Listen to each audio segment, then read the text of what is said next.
And because we can't wait any longer, and it looks all wonderfully Christmassy, the pub, let's chat to Martin Andrews right now.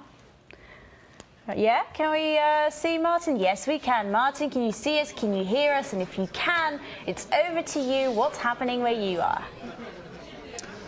Well, guys, great to see you. Yes, it is Friday night and we are here at the John Donne pub on the Kitski Boulevard. We have two friends and expats with us today, one from Turkey, the other from the UK. Actually, Claire, our first guest, used to live in Russia.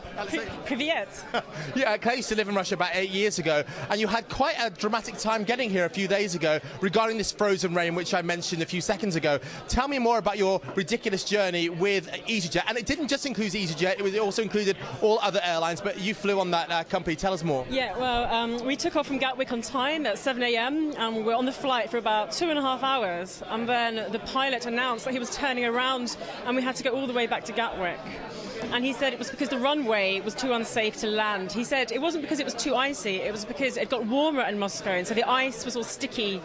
And he said he had to go back because of fuel, because they didn't know how long they'd be up in the air for. So basically you had almost 3 hours to Russia, 3 hours back to Gatwick, waited on the flight, on the plane, on the runway in Gatwick, and 3.5 hours back again. So you almost could have flown to Singapore. Or the Caribbean. Or the Caribbean.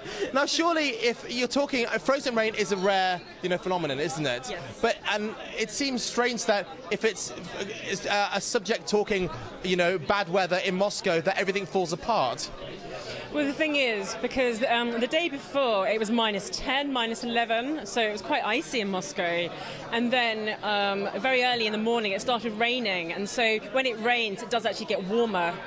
And it was too last minute because the Met Office informed the pilot that he'd taken off, and he didn't know if there would be enough airspace when he got to Domodedov, so he said it was safer. But some of the planes were landing though, but EasyJet didn't. Apparently there were only Russian planes were landing, because apparently BA and I think Lufthansa flew back, but it was just Aeroflot and some of the Russian airlines. Is this because of insurance, or is this because the pilots are better trained in these situations? Or the pilot mentioned EasyJet regulations is due to insurance and because of fuel, because they didn't know how long they'd be up in the air for in Domodedov. They didn't know when they could actually land. And were you looked after? Did EasyJet look after you on your plane for 12 hours? Actually, I was really impressed how well they looked after us. And as soon as we got back to Gatwick, they informed us what was going on, and then they organised a new flight, and we arrived back in Moscow, and it was lovely. It was great. And here you are, and just hold that thought. I'm going to ask you what you think about Moscow and the changes 8 years later. Let's meet our next guest. What is your name and where are you from? Hey, I'm Bahadur from Turkey. And I come here 2 years ago nearly. Yeah. What do you do in Moscow? I'm working as an auditor in a Turkish construction company. Okay. Yeah. What news topic do you want to talk about tonight? Well, there is an ongoing protest in Kyiv, so yes, we can talk about it. Should the Ukraine join the EU or not? And actually, as you're from Turkey, you have the same situation. Tell me more. Same situation. It's, of course, Ukrainian people's decision to decide whether they want to be a part of European Union or not. But for me, in Turkey, we have been trying so hard, nearly 30 years.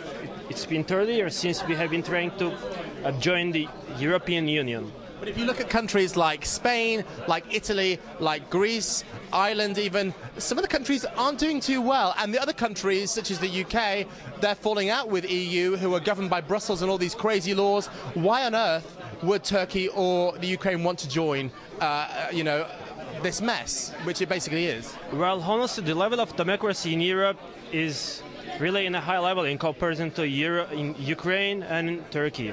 And the level of education, their whole welfare system, healthcare system, and they're all so well, better than our countries. So I think it is the best reason to join the company, So is Yanukovych, is he not listening to his people, or the people basically want to look forward and they don't want any connections to the Soviet past? What do you think? Because there's lots of frustration there. There are lots of people protesting. Well, I believe politicians are obliged to do whatever the society wants, because they are the ones who were elected by their own society. So I think it's my idea, politicians should always listen to the people. which many of them don't, as we know. Claire, I just want to bring you in about the Kiev situation. What's your opinion with the protests that have been happening in Kiev this week? I don't think it's a big surprise. I don't think it's a shock that there have been protests in Kiev. I mean, I don't think they're afraid to speak out. I think they're quite a strong nation and will never give up with what they want. Moving on, we want to talk about the Mandela stories that have been in the papers and news every single day this week. Of course, the actual funeral and burial is happening on Sunday, but we've had various incidents from the interpreter, which seems to allegedly that he was a fake, to David Cameron and Barack Obama and the Danish Prime Minister. They took a photograph with themselves. It's been an eventful week with lots of people saying lots of things, including the fact that the stadium was actually a third empty. Yes, the stadium in Soweto was which is Mandela's birthplace, was half empty, and they say that's because of fears with security there and demonstrations. Also, that it wasn't made a holiday. So the people that I saw who were interviewed, they said actually because it wasn't made a national holiday, people couldn't go there, and it was the weather was torrential, which some people saw that as a good sign, the opening of the heavens to welcome his soul. Yes. But it was quite a tumultuous day. And I think it was also like the organisation of it, because he only died last week, so they had to. It's quite a big city, so they had to organise. Yes, but that's not an excuse, surely, because Nelson Mandela, he's been in the news for the past year, really. We've all been expecting it. They could have made future plans, knowing quite well that this was imminent. I'm sure the funeral on Sunday will be a completely different scenario. I think, also being a Sunday as well, I think there'll be a large turnout. I think the whole country will actually be united on that day.